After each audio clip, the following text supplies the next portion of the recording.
What's good, Lakers Corner family? Today's Monday, April 28th, and the Lakers find themselves in a 3-1 deficit against Minnesota Timberwolves. So let's talk about why it's happened. Let's talk about how it's happened. Let's show some film, man. If you're new here, make sure to hit the subscribe button to join the Lakers Corner family. We talk about all things Lakers over here, man. And in this video, we're going to get into the top 3 reasons I believe the Lakers are in this 3-1 hole. Well, without no further ado, man, let's go ahead and get into it. First reason being that the Lakers are not closing out quarters well. I mean, we don't even have to look very far to find examples of this. We could look at the end of the first quarter of this game 4, where we gave up this 7-point swing after the missed Luka Doncic layup. All right, so check it out right here. About 50 seconds left, end of the first quarter. Lakers up 32-22. Luka smokes this layup right here. This is the swing I'm telling you guys about. Timberwolves get out on the other end. Anthony Edwards gets to the hoop, no rim protection, interior defense at all. So it makes it 32-24. Dorian Finney-Smith had missed that last time down court. Anthony Edwards, three-pointer, boom, hits it. That right there is a 5-point swing alone. And then right here, Luka Doncic ends up getting it stolen from him. Dorian Finney-Smith ends up fouling Anthony Edwards. Anthony Edwards makes it, ends up being a 6-7 point swing right there. Bad ending out quarters, which is what I was telling you. And then another example is in game 3. In game 3, we get outscored 13-1 in the last 4 minutes of the fourth quarter, guys. I mean, with 4 minutes and 37 seconds left, the score was 103-103 in game 3, right? And then Rui fouled, and then Rui missed, and then after that, everything just went downhill.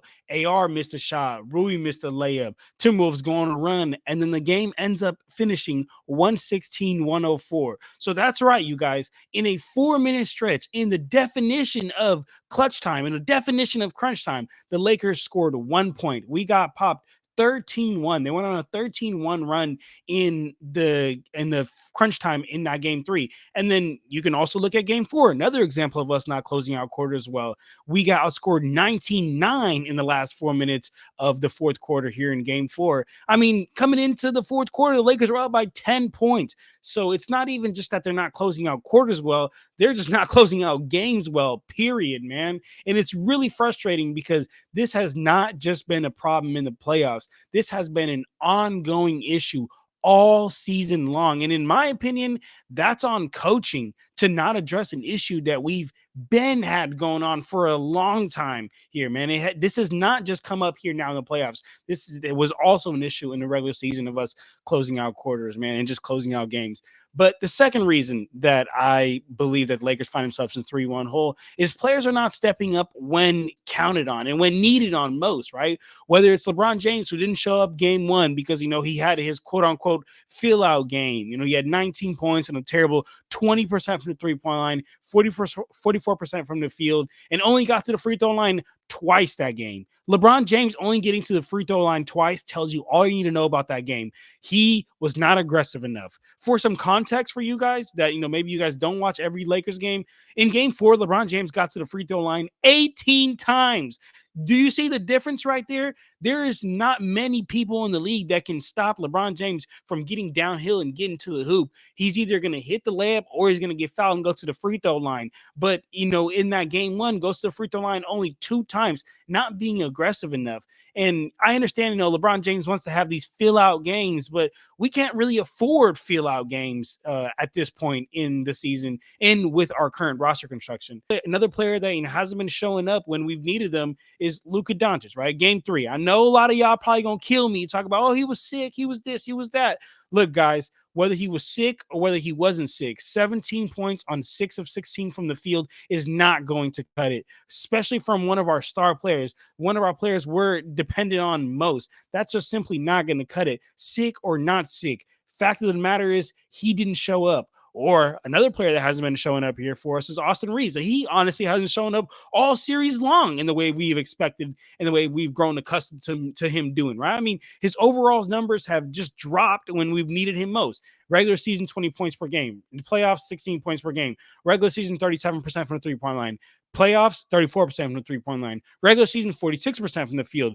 Playoffs, 42% from the field. And I mean, this is a whole nother conversation for us to have, but this is Austin Reeves' second season in a row where playoffs, he just dramatically drops and his performance dramatically drops off. Again, another conversation for us to have, but just something for us to note here that second time in the playoffs dropping off here. Or, whether it's been our bench just absolutely being useless and not showing up. Game one, we lost. Our bench got outscored 43-17. Game three, we lost. Our bench got outscored 25-19. Game four, we lost. Our bench got outscored 25-6.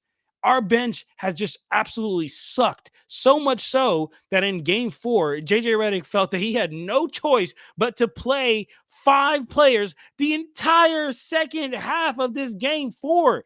He didn't feel like he could rely on our bench. And somewhat I blame that, to his coaching and not trusting players, but somewhat I blame it to roster construction and having players on the bench like Vando, that's going to be a liability out there. Having players on the bench like Hayes, that's going to be a liability out there, man. So I say all that to say, this team, we have not had one game where everything is clicking, where all 3 players are clicking, or where all Lakers' big 3 is clicking, where the bench is clicking. It's either one player is clicking and the other player is sick. One player is clicking and the other player just hasn't shown up. There's always an issue, always something that comes up here, man. And then the third and final point as to why I believe the Lakers find themselves in this 3-1 hole is offensive rebound / second chance points and points in the paint, man. I mean, game one, the Timberwolves out rebounded us 44-35. The Timberwolves had 24 second chance points to our 19 second chance points, and they had 44 points in the paint, you guys. You got to understand, most of these rebounds for the Timberwolves, because of their sheer height advantage, it's just a quick rebound and a quick putback, no contest. Whether it's just a putback dunk, putback layup, they're getting to these no problem because of their sheer height advantage. 44 points in the paint, man, while we only had 30 points in the paint. So you can see that is clearly a theme throughout the losses, right? But let's look at game 3, and another game where we lost. Lakers again got out rebounded, gave up 15 second chance points to the Timberwolves and 56 points in the paint. And you don't have to look no further, because game 4, the third game we lost, was no different. Timberwolves grabbed 18 offensive rebounds, 18-11, favoring the Timberwolves on the offensive glass, you guys. Like I said, as you can see, there's a clear theme. Every game that we have been losing, we have been getting killed on the offensive glass and getting killed on second chance points, man. But there you have it, you guys. Those are my top 3 reasons why I believe the Lakers are down in this 3-1 hole. Let me know in the comment section down below if y'all agree with me. Let me know if y'all think I'm tripping. Let me know if you have any other reasons. But for now, I'm out of here, man. And make sure to subscribe to join the family. We out.